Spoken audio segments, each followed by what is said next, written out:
السلام علیکم ورحمۃ اللہ وبرکاتہ۔ حج کس انسان کے اوپر فرض ہے؟ مالی اعتبار سے ہے یہ بات۔ دیکھو جی، ایک غلط فہمی، ایک غلط رواج، ایک غلط رسم خاص طور سے ہندوستان میں ہے۔ یہ ہندوستان پاکستان میں، لیکن میں پاکستان میں کم سمجھتا ہوں اس غلط رسم کو، زیادہ ہندوستان میں یہ، ورنہ دونوں ایک ہی بات ہے دونوں ملکوں کی۔ کیا ہے وہ غلط رسم؟ حج فرض ہو گیا اور بس کوئی خیال نہ کیا، وہ وقت چلا گیا۔ کیونکہ اب یہ جب بندہ اولاد والا ہوتا ہے، اب اولاد کی یہ فکر ہے کہ اس کے لیے کچھ جڑے، کچھ سکرے، کچھ اکٹھا ہو، زمین زیادہ بنے، دکانیں زیادہ بنے، ان کے لیے میں کچھ کر جاؤں، ان کی شادی اچھی ہو جائیں، بس یہ فکر ابھی سے۔ اب ان کی شادیاں ہو گئی، ان کو کچھ بنا بھی دیا، کچھ جوڑ بھی لیا ان کے لیے۔ اب یہ سب سے بڑی غلط فہمی، اب خیال کرے حج کرنا چاہیے۔ پہلی غلطی تو یہ ہے، چل حج کر بھی لے وے یہ، لیکن بڑھاپے میں کیا ہو سکتا ہے امور جو حق تھا حج کا۔ دیکھو جی، یوں تو بندہ چلا جاتا ہے اور کر کے بھی آتا ہے اور بن جاتے ہیں حاجی، لیکن جو حق ہے حج کا وہ ادا نہیں ہوتا بڑھاپے کی حالت میں۔ یہ مشہور بات آپ خوب سنتے ہیں کہ بڑھاپے کے 70 سجدہ، جوانی کا ایک سجدہ، جوانی کے ایک سجدہ زیادہ اچھا ہے۔ حج اس وقت فرض ہو گیا اس بندے کے اوپر جس وقت کسی کا اگر کوئی لینا دینا ہے، ان کو دے کر،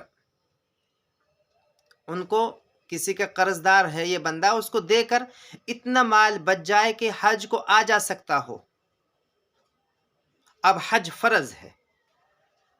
اب اگر اس کے یہ غریب بھی ہو گیا، یعنی ایک وقت ایسا آیا اس کی زندگی میں، اس کی عمر اس وقت 35 سال کی تھی، 40 سال کی تھی، یا کم زیادہ کتنی کی بھی تھی، اس کے پاس اتنا مال آ گیا کہ یہ کسی کے قرضہ کو ادا کرنے کے بعد، کسی کے لینے دینے کو کرنے کے بعد یہ حج کو آ جا سکتا ہو، اتنا مال ہے اس کے پاس موجود، حج اس وقت اس کے اوپر فرض ہو گیا۔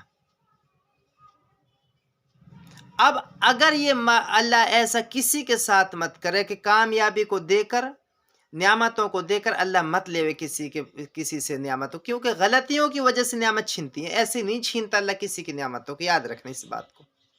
کوئی نعمت اگر چھینتی ہے تو غلطیوں کی وجہ سے چھینتی ہے۔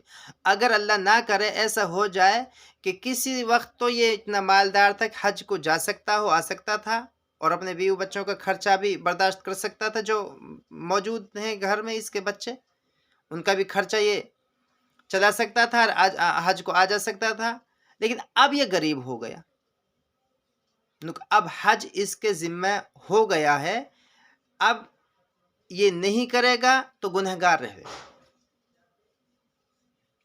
کتاب معلم الحجاج میں ہے یہ کہ ایک شخص کے پاس اتنا مال موجود تھا کہ اس پر حج فرض ہو گیا، لیکن اس نے حج نہیں کیا اور پھر فقیر ہو گیا، تو اس کے ذمہ حج باقی رہے گا۔ اس کو حج کرنے کی کوشش کرنی ضروری ہے کہ حج تو اسی وقت فرض ہو گیا تھا جس وقت مال آ گیا تھا اس کے پاس۔ یوں سمجھو جس نمازوں کی اذان لگتی ہے، نماز کا وقت ہوتے ہی نماز فرض ہو جاتی ہے، حج اس وقت فرض ہو جاتا ہے جس وقت مال آ جاتا ہے۔ اب بڑے غلطی شادی ہونے کے بعد بچوں کی، اب یہ لڑکوں کی بیویوں کے قبضے میں آ جاتا ہے وہ دولت، جس دولت کے لیے اس نے جھوٹ بھی بولا تھا، جس دولت کے لیے اس نے دغا بھی دیا تھا بھائیوں کو، دوسروں کو، رشتہ داروں کو، پتہ نہیں کس کس کو، اور پتہ نہیں کیا کیا گناہ کیا تھا اسی دولت کے چکر میں۔ اب یہ بیٹوں کی گھر والیوں کے تابع ہو گئے۔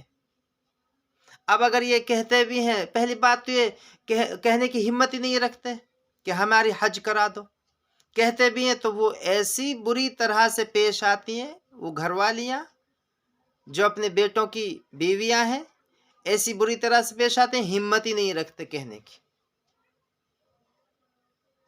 سر پر وزن اپنے پر رکھ لیا کس طریقے سے مال کمائے سب جانتے ہیں، فائدہ اٹھا رہا ہے کوئی اور، حج فرض ہے، اس کا گناہ بھگتنا پڑے گا، کیا نہیں ہے، ان کو جوڑنے کے چکر میں۔ کاش یہ بات ہر مسلمان کے سمجھ میں آ جائے، اللہ کرے میرے بھی سمجھ میں آ جائے، اللہ کرے آپ کے سمجھ میں آ جائے۔